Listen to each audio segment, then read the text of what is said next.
The Old Days by Jim Harrison. In the old days it stayed light until midnight, and rain and snow came up from the ground rather than down from the sky. Women were easy. Every time you'd see one, two more would appear, walking toward you backwards as their clothes dropped. Money didn't grow in the leaves of trees, but around the trunks, in calf's leather money belts, though you could only take $20 a day. Certain men flew as well as crows, while others ran up trees like chipmunks.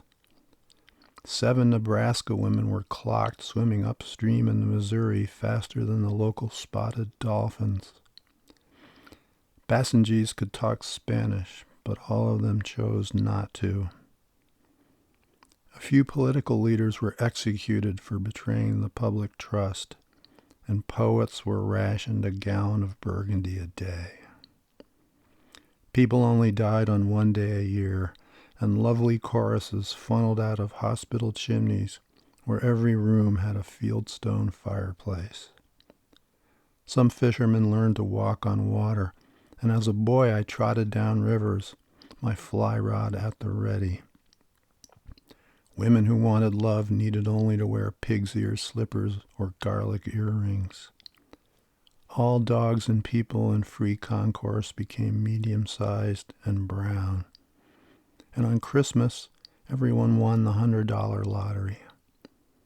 God and Jesus didn't need to come down to earth because they were already here riding wild horses every night, and children were allowed to stay up late to hear them galloping by. The best restaurants were churches, with Episcopalians serving Provençal, the Methodist Tuscan, and so on. In those days, the country was an extra 2,000 miles wider and an additional 1,000 miles deep. There were many undiscovered valleys to walk in where Indian tribes lived undisturbed, though some tribes chose to found new nations in the heretofore unknown areas between the black boundary cracks between states. I was married to a Pawnee girl in a ceremony behind the usual waterfall. Courts were manned by sleeping bears, and birds sang lucid tales of ancient bird ancestors who now fly in other worlds.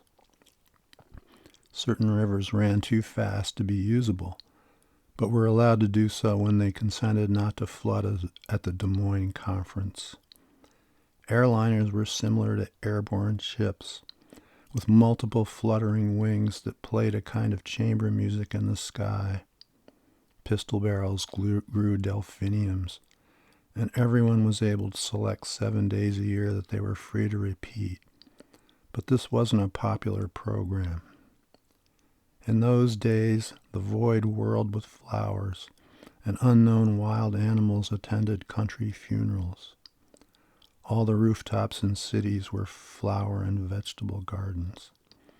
The Hudson River was drinkable, and a humpback whale was seen near the 42nd Street Pier, its head full of the blue blood of the sea, its voice lifting the steps of people in their traditional anti-march, their harmless disarray.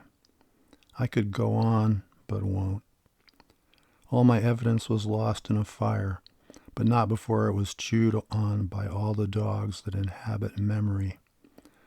One by one they bark at the sun, moon, and stars, trying to draw them closer again.